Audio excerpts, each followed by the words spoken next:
E vamos agora direto para Osasco, na Grande São Paulo, uma das regiões, inclusive, mais atingidas pelas chuvas. Vamos falar ao vivo agora com a repórter Dayana Garbim. Como é que está a situação por aí? Bom dia, Dayana. Oi, Ana, bom dia a todos. Olha, Ana, apesar da chuva, está chovendo fraquinho agora, venta bastante, mas apesar desse mau tempo e do perigo, o Corpo de Bombeiros retomou a busca às 3 crianças que estão desaparecidas. Ana é uma criança de 3, uma de 5 e uma de 8 anos. O que aconteceu foi o seguinte, nesse morro bem aqui atrás de mim, que desabaram, 4 casas foram levadas pela enxurrada. Elas foram levadas mais de 20 metros abaixo. Uma mulher, que é a mãe das 3 crianças, morreu. O corpo dela foi localizado ontem e depois disso, por volta de 11 horas da noite, os bombeiros precisaram suspender as buscas por causa do risco de desabamentos que era muito grande. Quando eles suspenderam as buscas, Ana, o pai de uma das crianças, desesperado, olha só, pegou uma enxada e começou a cavar sozinho para tentar encontrar as crianças. Aí alguns vizinhos viram e foram ajudar ele, mas não pode, o risco é muito grande, então os bombeiros e a Defesa Civil foram lá, retiraram eles, suspenderam, 20 famílias também foram retiradas. Acontece que durante a madrugada algumas voltaram. Então, Ana, agora até a Polícia Militar foi chamada para tentar retirar novamente essas famílias que insistem em ficar aqui nessa área tão perigosa, Ana. Eu vi, inclusive, no seu link no Bom Dia, que pessoas estavam passando por ali naquela... Tem como se fosse uma picada ali embaixo daquela casa que está perigosamente pendurada ali no morro. E as pessoas continuam passando por ali, né? É isso mesmo, Ana. Olha só, a gente consegue ver aquela casinha branca lá em cima, bem em cima do morro. Logo abaixo tem uma ruazinha. E as pessoas passam ali, agora mesmo, ó, tem 2 ou 3 pessoas, isso mesmo, passando. Isso desde cedo. É muito perigoso, Ana. Os bombeiros, o Corpo de Bombeiros me falaram que o risco dessas casas aí, desse morro todo, desabar, isso pode acontecer a qualquer momento. Para a gente ter uma ideia, quando eles pisam ali nesse terreno para trabalhar, para tentar resgatar as crianças, eles chegam a ficar com lama até a cintura, porque é muita água, muita lama. Então as pessoas não têm ideia do risco que elas estão correndo agora aí nesse local, Ana. Tá bom, Dayana. Olha, bom trabalho aí. Qualquer novidade, a gente está aqui ao vivo, espera uma nova entrada sua. E lá de São Paulo, o que é que será que está acontecendo? Por que será que está chovendo tanto, na verdade, né? E por que choveu tanto, tão concentrado, em tão pouco tempo? Nós vamos falar com quem entende do tempo, com Michele Loreto, para tentar entender, na verdade, essa mudança. Eu não sei nem se estava prevista. Eu não tinha visto nada mais sério, assim, na meteorologia. Bom dia, Michele. Bom dia, Ana Maria. Olha, previsão de chuva forte a gente tinha, mas os meteorologistas realmente não esperavam um volume tão alto, ventos tão fortes. O que aconteceu foi que a gente tinha uma frente fria, eu vou mostrar aqui nessa câmera 2, a frente fria que agora está parada bem aqui, olha, entre o sul e o sudeste. Essa frente fria, ela estava aqui na região sul, ela estava subindo, se deslocando aqui para o sudeste, ela se chocou com uma massa de ar seco e úmido e também com áreas de instabilidade, que são aquelas nuvens carregadas que estavam por aqui. E o resultado disso foi o quê? Você soma a nuvem carregada da frente fria com a nuvem carregada aqui das áreas de instabilidade, mais esse calor que estava, resultado disso, muitas nuvens, aquelas nuvens cúmulos nimbus que a gente chama, que os meteorologistas chamam, que são as nuvens mais fortes, que causam justamente tempestades, granizo, rajadas de vento. Então, realmente, a chuva era esperada. Agora, com essa intensidade, com tamanha intensidade, isso realmente não. Ana Maria, pegou todo mundo de surpresa. Agora, Michele, em algumas cidades do sul do país, especialmente em Santa Catarina, me parece que houve mais que chuva. Parece que houve um tornado, alguma coisa com ventos com quase 90 km por hora. Isso não consegue... Com mais de 100 quilômetros. Mais de 100. Quer dizer, não consegue se prever com antecedência a ocorrência desses fenômenos? A meteorologia, ela tem um acerto muito grande hoje em dia aqui no Brasil. Existe uma margem aí do que pode acontecer, mas é previsão, né? Então a gente dá o que pode se acontecer. O vento pode ser de tantos quilômetros por hora, mas como houve todas essas surpresas aí no meio do caminho, acabou que realmente superou um pouco a expectativa. A gente tinha previsão de vento forte, tinha previsão de chuva forte. como eu falei, o que surpreendeu foi a velocidade do vento, foi a quantidade de chuva, o que não era esperado. Agora, é bom lembrar, Ana Maria, que a gente está em setembro. Dia 22 começa a primavera e sempre quando vai chegando uma mudança de estação aqui no Brasil, sempre a gente tem assim... essas chuvas fortes, essas mudanças drásticas, porque é justamente a transição de uma estação para outra. E agora é quando começa a esquentar. Então, justamente o calor acaba provocando essas tempestades de verão aqui no sul, no sudeste. Então, é bom se preparar, porque, olha, vai vir chuva aí mais para frente, chuva forte. E a previsão, então, para hoje nós estamos na quarta-feira, né? Isso. Para quinta e o final de semana, você já tem uma previsão aproximada para que as pessoas possam se preparar? Olha, a partir de sexta-feira, que bom, né? Pelo menos vai começar o tempo a abrir, vai melhorar. Hoje ainda chove forte na região sul, hoje chove forte em boa parte do sudeste. A gente tem chuva forte aqui para São Paulo, para o sul do Rio de Janeiro, para o sul de Minas, para o Triângulo Mineiro, até para o centro-oeste também a gente tem previsão de chuva forte. Amanhã também ainda deve chover bastante. Na sexta-feira aí o tempo já começa a abrir. A gente deve ter um fim de semana mais tranquilo, Ana Maria. Tá bom, bom trabalho e vamos torcer aí para que essas áreas, pelo menos para que as pessoas possam se recuperar. No Paraná, que é um dos estados mais atingidos pelas chuvas, 39 cidades foram atingidas. Lá na cidade de Cascavel, o vendaval deixou muitas casas. A gente viu agora de manhã, você vai ver as imagens destelhadas. Nós vamos falar ao vivo com a repórter Andressa Mício. Bom dia, Andressa. Caímos o sinal de lá, de Santa Catarina.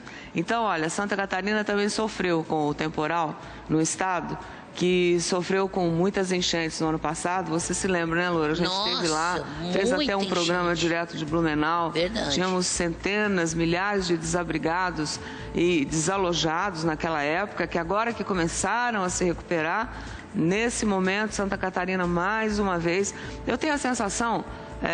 eu acho que é um sentimento de ver já há mais de 20 anos tudo isso que acontece em Santa Catarina com essas enchentes, insistentemente, uma vez por ano você tem riscos sérios. É que a natureza se rebela, né, de vez em quando. A natureza diz assim, olha, esse é o meu percurso, né? Por aí passava um rio, por aqui passa água quando chove muito, né? E as pessoas foram tirando a Mata Atlântica do lugar, foram desmatando, foram colocando as suas casas em locais inimagináveis, né? E aí, de repente, você vê números como esse que a gente está falando hoje, de pessoas desabrigadas, infelizmente de muitos mortos. Nós vamos agora falar ao vivo, agora sim, com a repórter Vanessa Ubner. Bom dia, Vanessa. Bom dia, Ana. A situação é muito triste por aqui em Guaraciaba, no extremo oeste de Santa Catarina, a região que foi a mais atingida pelos fortes ventos na noite de segunda-feira. Como você pode ver aqui atrás de mim, o ginásio da maior escola da cidade ficou destruído e parte do telhado dele caiu sobre a estrutura do colégio. Uma situação triste, só que isso que a gente vê aqui na cidade não é o caso mais grave. As situações mais complicadas aconteceram no interior da cidade, onde 14 comunidades foram arrasadas pelos ventos fortes e também a chuva que aconteceu na noite de segunda-feira. 4 mortos, 89 feridos, 14 continuam nos hospitais aqui da região, Ana, em São Miguel do Oeste e também aqui no município de Guaraciaba. Muito triste a realidade, a chuva não para por aqui para permitir a reconstrução do município e que essas pessoas consigam definitivamente sair desse estado de choque e reconstruir as suas vidas aí em família, Ana. A meteorologia aí para o sul do país deu alguma previsão ou possibilidade de acontecer mais ventos fortes, como esse temporal e com esses ventos de mais de 100 km por hora que aconteceu ontem? Existe risco sim, viu, Ana? E agora à tarde, no início da tarde, o governador do estado e também a secretária nacional de Defesa Civil devem chegar aqui a Guaraciaba para fazer um levantamento dos prejuízos e também encontrar alternativas de prevenções a essas tragédias que vêm acontecendo aqui no estado. E agora o fenômeno mudou de foco, na verdade. Saiu da região de Blumenau e ocasionou tornado aqui no oeste de Santa Catarina. Ana, muito triste a situação aqui realmente. A nossa força aí para o pessoal do sul do país. Bom trabalho, Andressa. E agora sim, nós vamos no Paraná, um dos estados também atingidos pela chuva, onde 39 cidades foram castigadas. A cidade de Cascavel, o vendaval deixou, assim como aí em Santa Catarina, muitas casas destelhadas. Agora sim, ao vivo com a repórter Andressa Mício. Bom dia, Andressa.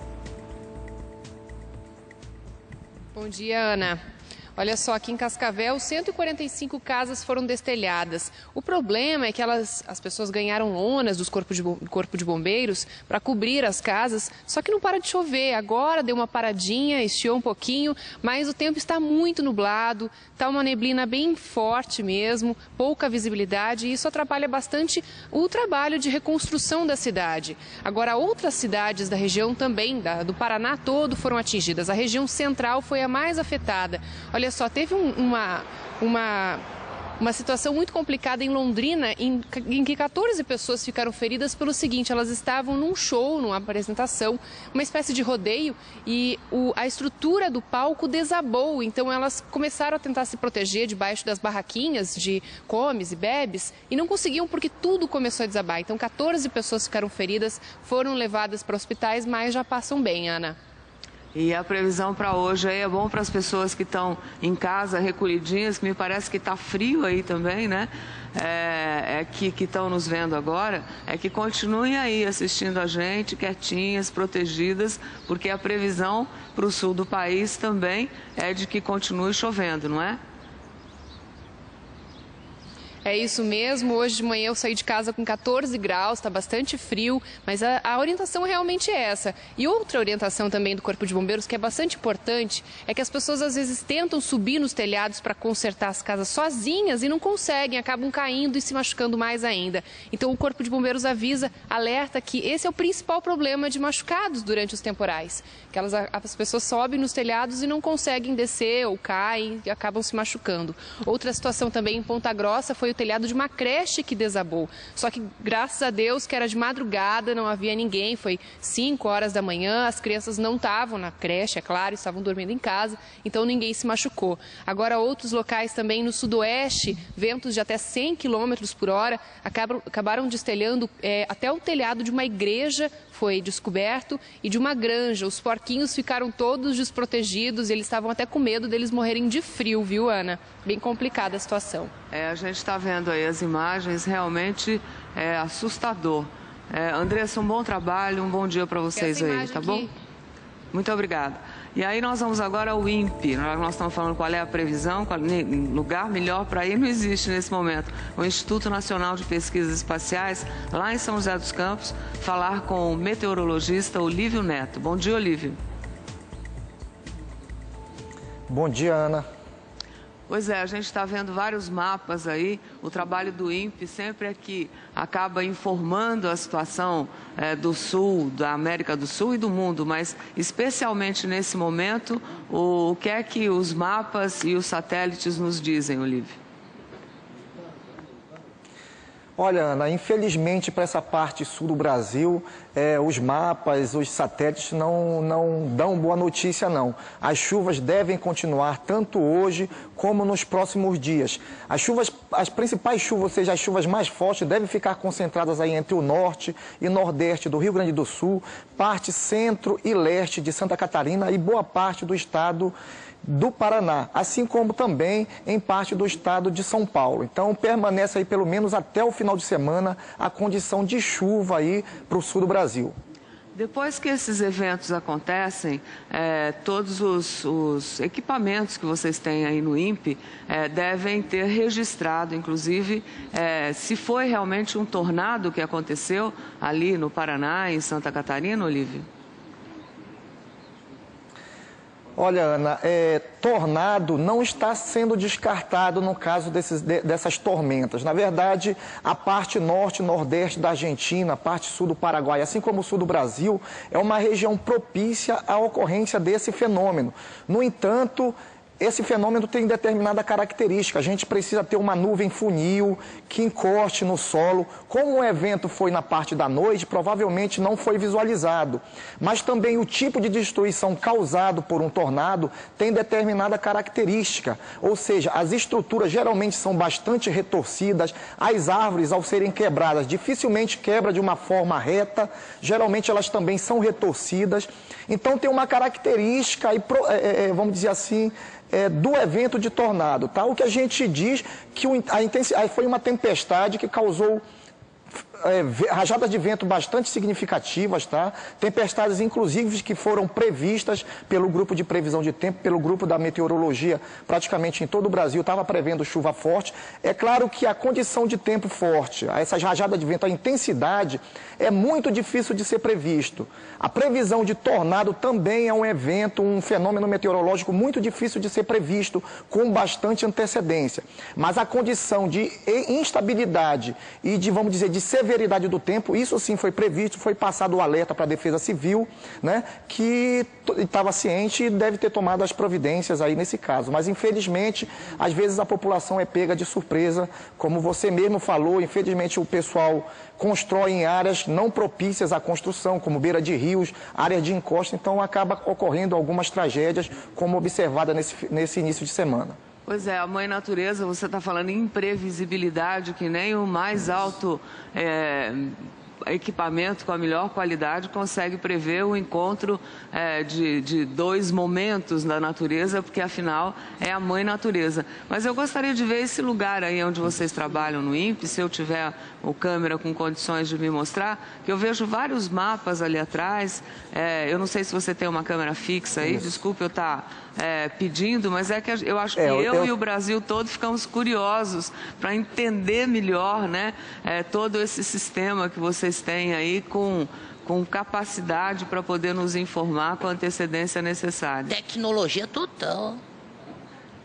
Isso, Ana. Infelizmente a gente está com uma câmera fixa aqui, mas como você pode ver aí na linha de fundo, a gente tem alguns instrumentos, alguns modelos numéricos, imagens de satélite, de radar, dados das estações meteorológicas em todo o Brasil. Além de observar o tempo presente, a gente também trabalha com a área computacional, ou seja, os computadores trabalham com equações matemáticas que propõem a gente a visualização de um tempo futuro. Então, o meteorologista, em cima desses mapas, né, com sua experiência e seu conhecimento na área de meteorologia, identificam as áreas propícias aí à ocorrência, principalmente desses eventos severos, como nós comentamos, que deve continuar no sul do Brasil e em parte do sudeste também.